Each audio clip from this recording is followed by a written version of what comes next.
Allez, bonjour à tous, j'espère que vous allez bien. Aujourd'hui, brief intraday swing sur le BTC, dans la continuité de l'update que j'ai réalisé hier. On a pas mal de choses à dire, surtout le BTC a vraiment exécuté tous les scénarios qu'on avait vus hier ensemble. C'est là l'importance de ce qu'on fait chaque dimanche, préparer notre semaine pour mettre en place des hypothèses de travail, et ensuite pouvoir prendre des trades qui récompensent le travail qui est tout simplement fourni, parce que le marché ici a parfaitement exécuté ce qu'on avait vu dans la vidéo d'hier. Donc on va surtout se concentrer là-dessus.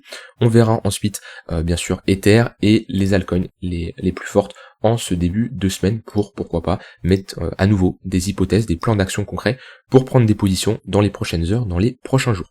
Donc, hier, je vous avais fait une update, dimanche vers 15h, 15-16h, on était vers les 62 300 $, on n'avait pas encore break, et ici, la vidéo, je vous invite à la regarder d'ailleurs. Les hypothèses, c'était quoi? Déjà, je disais qu'il y avait plus de probabilité d'avoir une continuation de la hausse parce qu'on avait une impulsion suivie d'une phase de consolidation, plus de chances d'avoir une nouvelle impulsion avec une target vers les 64 400 $. L'impulsion, le mouvement AB est égal CD, ce qui veut dire que on prend cette première impulsion jusqu'à ce sommet, phase de consolidation, on reporte l'impulsion en dessous du premier creux, et ça nous donne comme target la seconde impulsion, une target réaliste de cette seconde impulsion, ce qu'on appelle une target AB est égal à CD. Donc ça, c'était la première hypothèse que je surveillais, et pour me positionner, j'attendais le break suivi du pullback sur ce niveau de support, avec une zone que je surveillais, c'était la zone d'imbalance au niveau des 63 600, 700 $, à ce niveau-là, cette zone d'imbalance,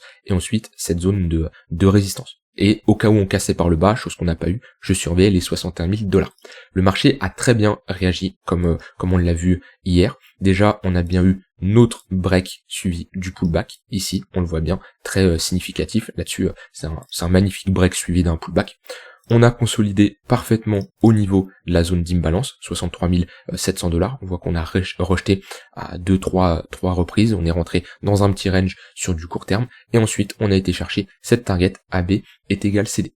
Donc moi, je surveillais 3 zones pour me positionner, qu'on a, comme je l'ai dit, évoqué hier. Soit on jouait le break suivi du pullback, pour viser comme target les 64 400, 500 $. Soit, je vous l'avais dit, si le marché part trop rapidement, avec un fort momentum, il va falloir surveiller les pullbacks, tunnel 5 minutes, tunnel 15 minutes, qui sont des moyennes mobiles sur du court terme. 3 hypothèses, 3 trades potentiels, j'ai pu en prendre qu'un seul. Et c'est là où on peut analyser, on peut avoir raison, et on ne peut ne pas avoir l'exécution. Pourquoi je n'ai pas été exécuté? C'est très simple. Ici, je n'ai pas eu le setup qui s'est enclenché, puis après 23h30 minuit, je ferme les écrans, donc je n'étais pas devant les écrans au moment où on a eu ce rejet, donc je ne me suis pas positionné.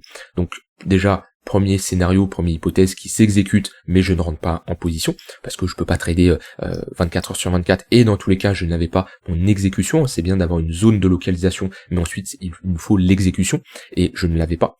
Ensuite, qu'est-ce que j'avais dit? Je surveille les moyennes mobiles sur du court terme, tunnel 5 minutes, on a rebondi vers 5h45, 8h, donc pareil, je ne suis pas devant les écrans à ce moment-là de la journée, donc je n'ai pas pu profiter du mouvement, mais je l'ai vu quand j'étais devant les écrans, c'est-à-dire 8h20, 8h30, c'était trop tard. Mon but, c'est pas de FOMO. Deuxième exécution qui ne s'exécute pas, deuxième scénario qui ne s'exécute pas. Pourtant ici, il y a de quoi faire de la perf, là sur du scalping, sur de l'intraday, ce mouvement-là, il y a largement assez pour prendre un trade et clôturer au moins sur un risque de 2 points. Et troisième trade que j'ai pris, troisième hypothèse, parce que là cette fois-ci j'étais devant les écrans, puis j'avais mis des alertes, parce que j'étais passé à côté de lui, je voulais pas spécialement passer à côté de celui-ci. Donc pullback magnifique, tunnel 15 minutes, point pivot weekly avec une divergence haussière, le point pivot daily qui est juste en dessous. Ça, pour faire de la continuation de tendance, c'est juste parfait. Donc je me suis positionné avec une zone d'invalidation en dessous, et j'avais comme TP, en général je cherche du 3 pour 1 sur ce genre de setup, et en même temps on avait pas mal de liquidités ici à venir chercher.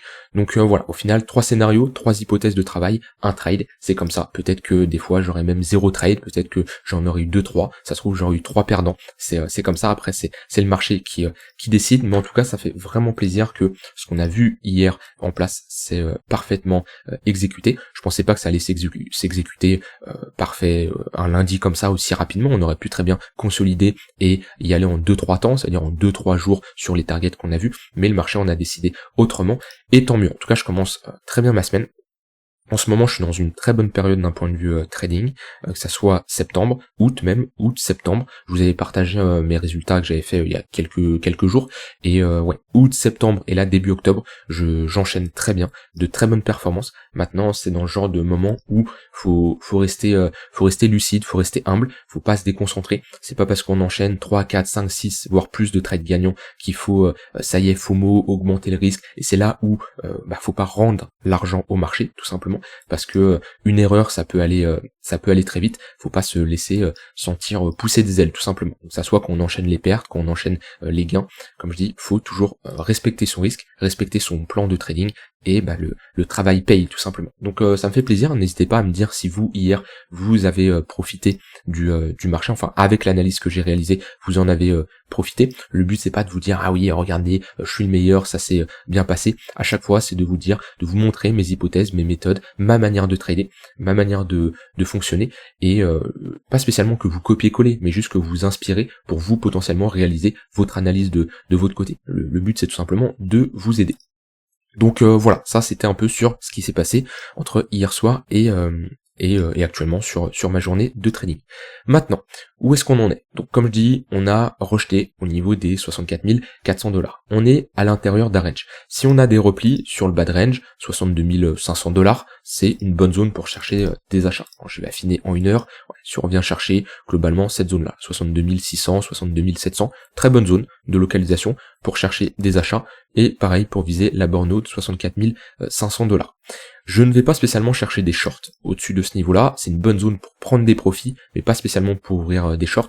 Pourquoi? Parce que on est dans une dynamique qui est haussière, et même là, shorter le marché alors qu'on a deux fortes impulsions en une heure, un fort momentum en 15 minutes, qu'on peut voir ici sur le MACD, on le voit bien, fort momentum, compliqué de chercher des shorts, parce qu'on est à contre-courant, on est à contre-tendance, et je suis pas fan. Donc uniquement si on a des replis tunnel 15 minutes, c'est une bonne zone pour chercher des achats.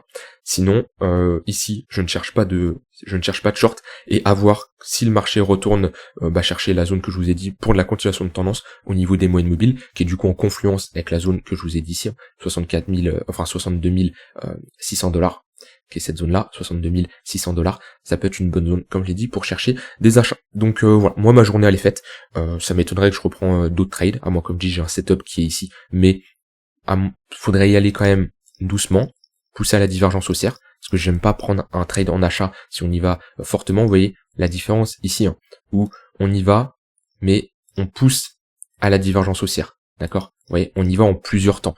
Je ne veux pas aller sur un niveau de support, bam, d'un coup comme ça. Parce que là, c'est momentum très bearish, c'est compliqué de chercher des achats dans ce genre de configuration. Donc à voir si j'ai un setup dans la soirée, mais ça m'étonnerait. Déjà, je suis quelqu'un qui prend pas 15 trades par jour, ça peut m'arriver de prendre juste 2 trades dans la semaine, et déjà avec un trade comme ça, un risque de 3 pour 1, ça fait déjà une très bonne semaine.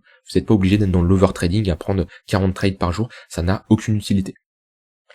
Voilà, sur le BTC, rien d'autre à dire de plus. Maintenant, voilà, ça c'est l'analyse technique. Après, il y a toute la gestion de risque, la gestion des émotions, la psychologie de marché, c'est d'autres points très importants. N'hésitez pas d'ailleurs, j'avais et c'est toujours en cours, j'ai ce challenge, 7 jours pour commencer à réussir en trading, que j'ai sorti, c'est 100% gratuit, je vous invite vraiment à vous inscrire. Honnêtement, vous pouvez apprendre énormément de choses sur ces 7 jours. Pour faire simple, pendant 7 jours, je vous envoie un mail par jour, une lecture 3 à 5 minutes, c'est assez rapide, et le but c'est vraiment de vous faire comprendre le raisonnement à avoir lorsque vous tradez. On parle même pas d'analyse technique, on parle de points psychologiques, de gestion de risque, mais surtout la vision que vous devez avoir du trading, et ouais, c'est entièrement gratuit. Je vous mets le premier lien en description ou dans les commentaires, n'hésitez pas. Et voilà, 7 jours, vous recevez 7 mails, et ça peut clairement vous débloquer certains blocages psychologiques que vous pouvez avoir sur le trading, ou vous apprendre également des choses que vous n'êtes pas au courant. Et comme je dis, on n'aborde pas l'analyse technique, et souvent on pense que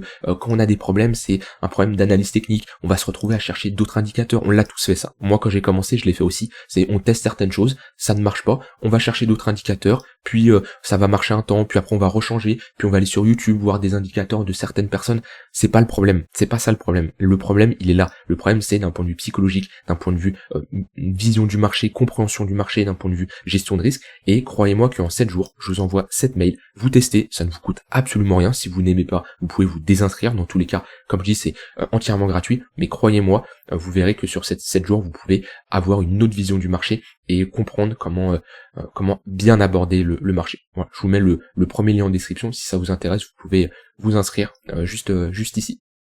Alors je reviens du coup sur le BTC. Donc ouais, voilà, globalement la seule zone là à surveiller, c'est les 62 600, 700 $, un peu plus haut, 62 800 $, cette zone de localisation. Si on y revient, c'est une bonne zone. Par contre, c'est une zone qu'on doit défendre. On ne veut absolument pas réintégrer. Si on commence à passer globalement sous cette zone là, en général, c'est pour aller au moins prendre la liquidité sous ces creux-là, et on pourrait s'attendre à un retour vers les 61 000 $. Donc ça me surprendrait pas d'avoir une phase de consolidation entre ces deux bornes, et si on parvient à réintégrer le niveau des 64 400 $, pareil, si on a un pullback, ça peut être une bonne zone pour chercher des achats, pour viser 66 000, 67 000 $. Voilà, j'ai tout dit sur le BTC. Donc là, ouais, j'aurais qu'une hypothèse de travail pour les prochaines heures, c'est les 62 700 $. Après, il faut voir comment le marché évolue. J'ai bien sûr d'autres setups en automatique qui ne sont pas exécutés aujourd'hui. J'ai pas eu de trade à prendre sur ces previous daily high, previous daily low. Pas eu d'exécution de mon côté, mais ça c'est un setup à part. Alors, au niveau de Ether qui performe un peu plus que le BTC aujourd'hui, j'ai pas eu de setup qui s'est enclenché sur Ether, mais ouais, je suis moins fan vu qu'on a le tunnel 4 heures qui fait office de résistance, même si on a un 15 minutes qui fait office de support là pour de la continuation de tendance, le fait d'être dans cette phase de compression qu'on n'a pas sur le BTC. On voit bien que le BTC, on est au-dessus du 4 heures, au-dessus d'une heure, au-dessus du 15 minutes, et ça c'est parfait. Et vous vous souvenez, c'est ce que je vous disais quand on était à ce niveau-là, je vous disais, le marché, c'est compliqué pour faire de la continuation de tendance parce qu'on est dans une phase de compression entre le tunnel 1 heure et le tunnel 15 minutes. Et c'est pour ça, j'étais pas fan de prendre des positions. Par contre, voilà, vous avez l'exemple ici, quand le marché change de contexte, change au niveau de sa tendance, et qu'on a un 15 minutes qui passe au-dessus d'une heure, bah là, ok, là j'ai ma convergence. Je l'ai souvent répété ces derniers jours, convergence des unités de temps. C'est ce que je voulais pour prendre un trade. Et on l'a ici, la convergence des unités de temps. Le 15 minutes, au-dessus d'une heure, le 1 heure, au-dessus du 4 heures. Mais chose que je n'ai pas sur Ethereum. Sur Ethereum, on voit bien qu'on est dans cette compression. Par contre, si on commence à repasser au-dessus du 4 heures, un 1 heure qui passe au-dessus du 4 heures, un 15 minutes qui passe au-dessus d'une heure, bah là, les pullbacks, ok, là, il n'y a pas de souci, je prendrai des positions pour de la continuation de tendance. Vous voyez, comme ce genre de cas ici. Continuation de tendance, parfait. On break le 15 minutes, ok, 1 heure, très bonne zone pour faire de la continuation de tendance. 15 minutes, 15 minutes, 15 minutes, là, c'est des bonnes zones. Par contre, quand on perd comme ça, bah là, je vais pas chercher des achats, parce qu'on a un fort momentum, on est dans une dynamique qui est baissière. Donc là, on est dans une phase de reprise, mais vous voyez, le but, c'est pas spécialement d'acheter le point bas, de vendre le point haut, mais d'acheter lorsqu'on a des probabilités qui vont dans notre sens, et lorsqu'on sait que ce scénario-là, d'un point de vue probabilité, est favorable pour prendre une position. Maintenant, Ether, on peut regarder, hop, d'un point de vue retracement, on a cette zone d'imbalance à venir combler, qu'il faudra surveiller, qui est en confluence d'ailleurs avec notre zone de rechargement de short. Donc ça m'étonnerait pas d'avoir un Ether qui galère à passer les 2600 $, plus avec un chiffre rond psychologique. Pour moi, c'est la prochaine target. Si on break le 4 heures là, on pourra aller rapidement chercher les 2600 $. Et si cette zone de rechargement de short ne tient pas, donc c'est-à-dire si on n'a pas de pression vendeuse, prochaine target, c'est ce haut de range là, cette résistance en confluence avec le tunnel daily, donc 2800 $. En plus, juste au-dessus là, on a cette grosse barrière psychologique, ce gros pivot des 2800, 2900 $. Donc ça, c'est les prochaines targets sur Ethereum. Au niveau des altcoins qui performent le plus en ce début de semaine, on a NIR. Alors ici on est en daily, donc ici j'ai le top 20 CoinMarketCap. J'ai les 20 premières cryptos. Alors cet indicateur, je l'avais mis à jour il y a à peu près 1 ou 2 mois, il y a 2 mois. Donc entre temps, ça a peut-être bougé. Il y a peut-être des cryptos qui sont passés dans le top 20-50. Mais ici, on a les 20 premières cryptos de top market cap. Et ici, on a à peu près le top 20-50. Donc voilà, dans tous les cas, on est sur les plus grosses cryptos. Donc là, les plus fortes, NIR, qui redevient forte, qui était déjà forte il y a à peu près 2 semaines. Et sinon, on a Rune, GRT. Et au niveau des cryptos les plus fortes du mois, ouais, ça, Shiba qui a bien performé et APT Tao qui sortent toujours du lot. Donc vous savez quoi, on va check ensemble, allez, NIR, Uni et Rune. Alors, hop, NIR, on réintègre un niveau assez intéressant, les 5 $. C'est un gros niveau hein, qui faisait office de support, de résistance qu'on évoluait en dessous. Et tant qu'on évolue au-dessus de ce niveau-là, pour moi la prochaine target c'est les 6 $. On peut faire du ping-pong entre 5-6 $, mais bonne pattern de retournement ici, pullback, et on réintègre, on réintègre à la hausse. Donc c'est pas mal, on est au-dessus des moyennes mobiles court terme également. Le 15 minutes qui passe au-dessus d'une heure, le 1 heure qui est au-dessus du 4 heures. Donc non, là c'est pas mal pour de la continuation de tendance. Après, ce qui est problématique, c'est on est quand même sur une zone de résistance. Hein. Si j'affine, on est dans la zone d'imbalance. Dans cette zone-là, ouais, c'est compliqué de chercher des shorts, des achats à ce niveau-là, parce que voilà, c'est un peu comme la zone des 64 000 $ sur le BTC. On est sur résistance. Donc à moins qu'on ait pullback vers les 4,9, ça peut être une bonne zone, mais là c'est difficile. Par contre, si on break, qu'on a des pullbacks sur les moyennes mobiles, pas de souci pour faire de la continuation de tendance. On a dit uni. Voir la charte comment elle se comporte. En weekly, la charte de mémoire, elle était pas mal. Hein. Hop. Ouais. Ouais, ça serait bien d'avoir de l'acceptation au-dessus de ce niveau-là, mais là on est pas mal. C'est le gros niveau. Hein. La charte de uni elle ressemble fortement à Heavy. Et Heavy, le gros niveau, c'est les 110 $. Vous voyez. Tant qu'on se maintient au-dessus de ce niveau-là, pour moi, c'est gros bottom long terme et 0,382, 0,118 de Fibo. Donc un Heavy vers les 430 $. Sur uni, comme je dis, la charte est assez similaire, sauf qu'on n'a pas vraiment autant break. Et le gros pivot, il est là. Tant qu'on se maintient au-dessus des 7 $, chiffron psychologique des 7 $, vaut mieux chercher des achats pour viser des retracements. Par contre, quand on évolue en dessous, attention, on peut viser comme target l'extrémité basse, l'extrémité opposée. Donc pour le moment, on est sorti de ce range par le haut. Le but, c'est pas de le réintégrer. Donc on est sur support, c'est plutôt pas mal. On voit qu'on a break, pullback. Donc pour le moment, ouais, uni est intéressante à surveiller pour de la continuation de tendance. On est au niveau du tunnel daily, qui a fait office de résistance. Par contre, si on le break et qu'on a les moyennes mobiles qui repassent au-dessus, voilà, pour de la continuation de tendance, que ce soit sur de l'intraday ou du swing, ça serait pas mal. NIR, uni, et j'avais dit rune. Hop, rune, tac. Alors, j'ai déjà des niveaux qui étaient tracés. Rune, on est repassé au-dessus de ce gros niveau. Ouais, c'est un peu ce que je disais juste avant c'était sur NIR. NIR, son chiffre rond des 5 $. Bah là, on l'a sur Rune au niveau des 4 $. On est repassé au-dessus de ce niveau-là. Pattern de retournement, réintégration. Au moins, on peut aller chercher cette prochaine target. La target des 7 $. Et on repasse au-dessus du tunnel daily qui faisait office de résistance. La charte de Rune est pas mal. Hein. Pour de la continuation de tendance, c'est ce qu'on veut en général. On voit bien le switch là, tunnel 15 minutes qui fait office de résistance, on repasse au-dessus, la compression entre le 1 heure et le 15 minutes, et là dès qu'on part, décollage, et là les pullbacks c'est intéressant. Donc surveillez la charte de Rune, honnêtement elle est pas mal. Une target moyen terme là, ça serait les 7 $ à aller chercher, qui est une target selon moi réaliste, hein. On réintègre un range, l'objectif c'est d'aller chercher la borne opposée. On est à peu près un 30% d'aller chercher ce niveau-là, mais il y a moyen de faire de la perf sur l'intraday. Si on a des pullbacks, tunnel 15 minutes, tunnel 1 heure, pour faire de la continuation de tendance, ça peut être intéressant. Après pareil, hein, on localise sa zone, il faut l'exécution qui va avec. Hein. Le but c'est pas de mettre spécialement un ordre d'achat pile poil dans le tunnel 15 minutes, et on rentre en position, et après on prie, on se dit faut que ça passe. Non, on va chercher ce niveau-là, et quand on y est, là on veut voir une réaction acheteuse, ça dépend toujours de vos exécutions. Il y en a qui veulent voir un break du précédent sommet avec une zone d'imbalance, il y en a qui vont vouloir voir une pattern de retournement, ça c'est propre à chacun. Le but c'est, on détermine une zone, quand on arrive dans cette zone, on regarde la réaction qu'on a, et on agit en conséquence.